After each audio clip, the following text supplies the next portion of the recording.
భారతీయులకు H1B వీసాల్లో వాటా భారీగా తగ్గిపోయింది.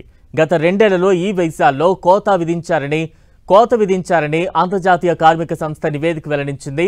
2022లో 80% వీసాలు లభిస్తే 2024 నాటికి 67%కి పడిపోయిందని చెప్పింది. ఇదే సమయంలో చైనాకు 14% వీసాలు పెరిగాయని పేర్కొంది. ఆసియాలో కార్మికుల వలసలపై అంతర్జాతీయ కార్మిక సంస్థ, ఆర్థిక సహకార అభివృద్ధి సంస్థ, ఏషియన్ డెవలప్మెంట్ బ్యాంక్ ఇన్స్టిట్యూట్ సంయుక్తంగా నివేదిక విడుదల చేశాయి.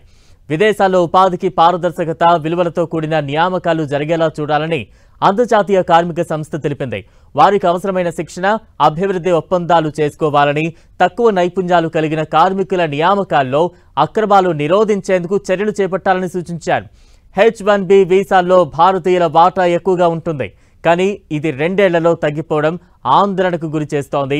ఇప్పటికే ఈ వీసాల రుసుం భారీగా పెంచడంతో పలువురు ఇబ్బందులు పడుతున్నారు.